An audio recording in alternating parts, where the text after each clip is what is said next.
السلام عليكم ورحمة الله وبركاته. ازيكم عاملين ايه؟ ورجعنا لكم تاني بفيديو جديد وحلو وهيعجبكم قوي. مستغربين ان تيتا مش موجودة بس عشان هي تعبانة، فاحنا قلنا هنعمل الاكل النهاردة انا ورحمة ومعاكم. اتفضلي يا رحمة. ازيكم يا جماعه عاملين ايه؟ ما قلت لهم مش هتعملي ايه النهارده؟ هتعمل النهارده سجق. السجق.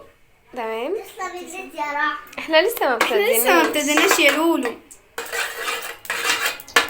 اقول لك اسمي كفايه سمنه كده عشان اصلا السجق هينزل.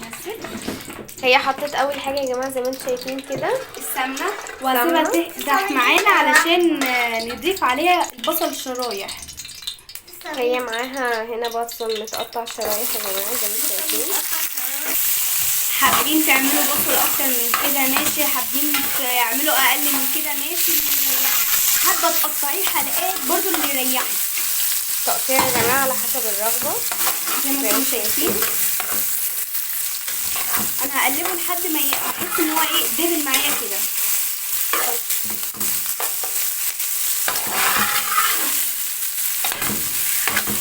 يا جماعه الحاجه دي كلها تقطيع سمنه. تمام.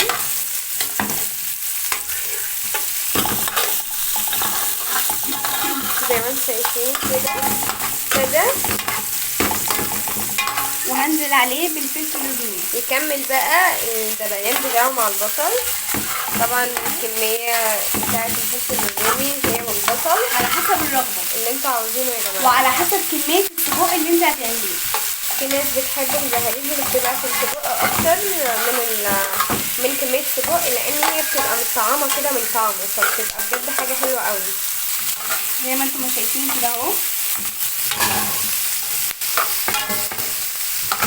وبعدين هتنزلي بايه تاني؟ بالطماطم برضو تكمل بقيه الدبلان بتاعها، بس هتطرطش معاكم هنا عشان تجيب السمنه والطماطم فيها ميه. بصوا يا جماعة يا أبناء، تمام يا جماعة، هي قطعت برضه طماطم، عملت بصل وفلفل وطماطم. الطماطم دي هتنزل الصوص بتاعها اللي هي المايه بتاعتها يعني زي ما انتم شايفين. الفيديو بتاعي انا اللي بعمل الاكل، انا اللي اتكلم مش انت. خلاص انا ماليش دعوه لو عكيتي، انا هسكت خالص. بس كده. لا يا بس جماعه هتقولي على حاجه لو انا لا خلاص هي من اولها خلاص هسكت. زي ما انتم شايفين كده اهو. بصوا يا جماعه، وهستنى لما يدبل بس وهقوم نازله عليه بالبطاطس. حابه بصوا هقول لكم البطاطس دي اختياريه على فكره، عايزه تحطيها حطيها، مش عايزه ما تحطهاش، دي حاجه ترجع لك انت.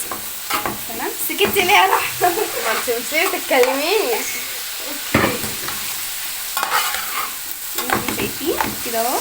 على فكره لو حابه تحطي دلوقتي البهارات بتاعتك ممكن تحطيها، لا ماليش دعوه. انا الشيف محدش يعدل عليا. خلاص ماليش دعوه والله، خلاص بجد هسكت. لا ماليش دعوه يا جماعه، دلوقتي بتقولي انزل بالبطاطس ولا لا؟ انا ماليش دعوه، انا حكمتكم بيني وبينها، انا مش هتكلم. ماشي ما هي ماشي. هنزل بالبطاطس. مقطعه البطاطس زي ما انتم شايفين كده مكعبات وهتقلبها. يا جماعه محدش يتريق عليا على فكره، انا لسه اول مره اعملها بس كده. لا بس شاطره جدعه. انا حاسه ان انا مخبوطه. ما تحسيش خلاصي بس. وجينا تاني وقشرت فصين توم كده وبقطعهم عليه عشان يدونا ايه ريحه كده حلوه كده اهو زي ما انتم شايفين. ما مش شايفين حاجه، التوم ما بينزلش. ثواني انا بقطع اهو نزل اهو اهو.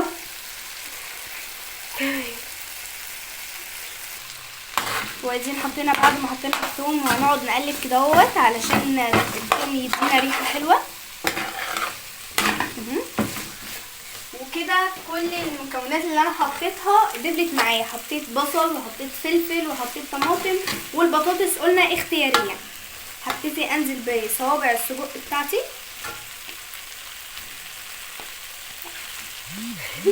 ممكن على فكره يعني ممكن تعملي كده، يعني تخلي شكلها حلو، تحطيها كده، بلاش حوار العشوائيه ده.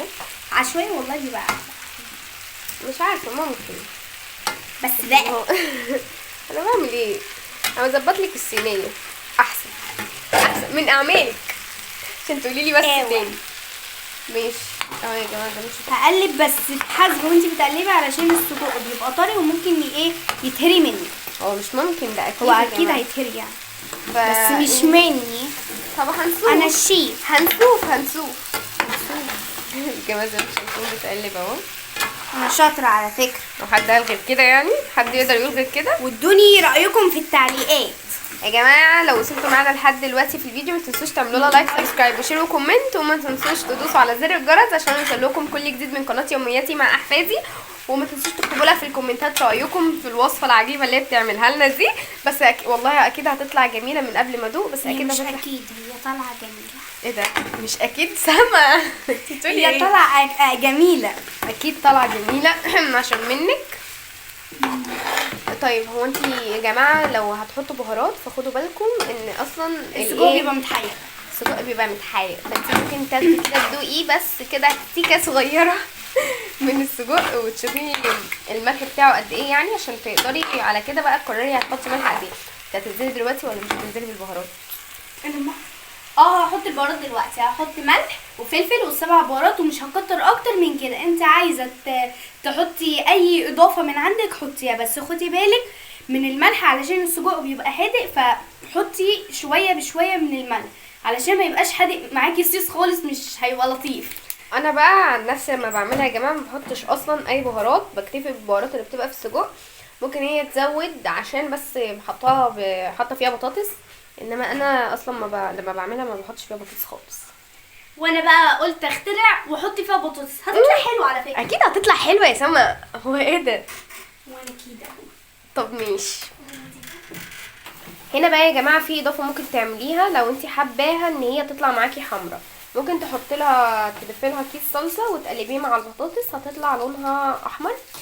وتضيفي لها مثلا بتاع نص معلقه من البابريكا، هتطلع برده معاكي لونها احمر. انا مش عارفه هي الكاميرا ظلمها، بس هي طالعه والله لونها حلو قوي، بس الكاميرا مش قد كده برده. بصوا بقى، حط بصينا بقى. شويه من السبع بهارات وهنحط شويه من الفلفل الاسمر.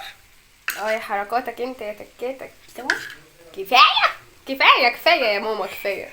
والملح والنبي بالراحه يا سما عليه، بالراحه بس كفايه كده. كفايه سما، عشان السما عندها صاحب الملح غايب يا جماعه والله. انا ما باكلش الحاجه اللي حادقه يا جدعان. بتاكل حاجه طب احنا ذنبنا ايه يا سما؟ تعودوا بقى عشانك. ماشي يا ست الكل، خلصي ايوه بقى. طبعا. ايوه طبعا بالراحه بقى وسوا هتقلبي عشان السجق ما يتقليش مني. انتي بتلفي حوالين نفسك حضرتك. طب يلا اهو هتقلبهم بقى كده كلهم، وبعدين هتعملي ايه تاني؟ هوطي عليها وهغطيها واسيبها. الطماطم هتخر الصوص اللي فيها عشان البطاطس هتستوي فيها. بالظبط. محدش يقول لي ان البطاطس كده مش هتستوي. لا البطاطس كده هتستوي. واصلا كمان ان السجق يا جماعه هينزل الماده السائله اللي فيه، اللي هي اللي هو ايوه هيسيل كده معانا، فهيعمل معانا برضو صوص تستوي فيه البطاطس. لا هنحط ميه ولا هنحط اي حاجه، هو هيستوي مع نفسه. بس اهم حاجه تهدي عليه النار. هدي عليه النار يا حاجه. ما هديت هدي النار كده هتشيل. هديتها. طيب انا لسه بقول للناس اهو يا جماعه. زي ما انتوا شايفين. ووطيت عليه وبعدين وهغطي وهسيبه بقى يستوي بقى. وطبعا كل 5 دقايق هنيجي نبص عليه. 5 دقايق؟ ليه 5 دقايق؟ كل شويه يعني كل حبه كده حلوين هنبص عليه. بس تمام كده. كمان نسيت اقول لكم على حاجه. لو حابه يبقى لونها احمر، عارفه ان لونها مقلب، بس انا بحب اقول تاني. قولي بس. لو انتوا حابين ان يبقى لونها احمر هتحطوا لها كيس صلصه، مش حابين هتسيبوها زي ما او كده. ممكن يا جماعه تضربوا لها طماطم فريش، يعني طماطميتين 3 كده، وتستغنوا عن البابريكا أو خالص. نص يعني عندكم معلقة 3 حلول. بابريكا. عندكم 3 حلول: البابريكا والطماطم الفريش وممكن كيس صلصه. تمام. لما بقى تستوي هنرجع لكم ونوريها لكم، او قبل ما تستوي كده يعني هنبص عليها ونقول مع لكم بعض يعني ايه اللي وبعدين حصل. تمام. الفيديو ده احنا عارفين ان هيحصل فيه في كوارث عشان تيتا مش واقفه معانا، عشان بس تيتا مش قشطه يعني معانا. خلصانه. محدش يتريق يا جماعه. رجعت لكم تاني ونيجي نبص على السجق بتاعي اهو. انا حاسه ان البطاطس لسه، بصوا اهو الصوص نزل منها، بصوا اهو الصوص نزل منه اهو زي ما انتم شايفين. بس انا حاسه ان البطاطس اللي هي يعني ايه لسه ما عايزه تستوي شويه، فانا هعمل ايه بقى كده اهو، هزود لها شويه ميه بشويه ميه بحيث ان البطاطس بتاعتي لحد ما تستوي وتاخد السوا بتاعها المناسب. زي ما انتم شايفين اهو زود شويه صغننين جدا بس كده. انا مش عايزه اكتر من كده بس. برضو هسيبها زي ما هي متوطي عليها وهغطي عليها واسيبها لحد ما البطاطس بتاعتي تستوي، ولما تستوي هرجع لكم واقول لكم انا عملت ايه. لكم تاني هنشوف السجق استوى ولا لا. هو معايا اصلا استوى، البطاطس بتاعتي كلها استوت. يا جماعه طعمه حلو كمان. هي اول واحده دي. بصوا الصوص، الصوص حلو جدا زي ما انتم شايفين. هنغرفه بقى وهرجع لكم كده بعد ما اشكله كده واغرفه، هيبقى جميل يعني حكايه من الاخر حلوه. بصوا رجعنا لكم تاني بعد بقى ما غرفته كده. بصراحه يعني ايه الريحه خطيره واللون بصوا كله خطير والطعم بصراحه تحفه. انا ما دقتوش بس هي اللي دقته بتقولي يعني رايها. تيجوا بقى احنا ندوق. بصوا بقى احنا نلزم بقى لزوم الاتيكيت بقى شويه كده اهو. اتيكيت نجيب واحده بطاطسايه ونجيب سجقيه كده اهو. تعالوا بقى اوريكم.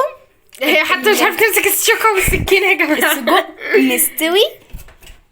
الله يا ده ماله يا ده ماله يا ده ماله كده اهو وندوق اعمل بقى. نفسك مصدق. يلا سيبلي. بصراحه طعمها طلع خطير خطير خطير جامد جدا كمان. انا مش قادره اقول لكم انا هاخد بتجمد دي كمان بس قشطه عادي يعني. لا بس بصراحه الطعم خطير بصراحه بقى. انا بشكر من نفسي قوي. لو عجبتكم الطريقه ما تنسوش اللايك والشير والتعليقات والسبسكرايب ايه ده اسكتي انا اقولها. ما تنسوش تعملوا لايك سبسكرايب وشير وكومنت، وما تنسوش تدوسوا على زر الجرس عشان يوصلكم مننا كل جديد من قناه يومياتي مع احفادي. وبس كده والسلام عليكم ورحمه الله وبركاته.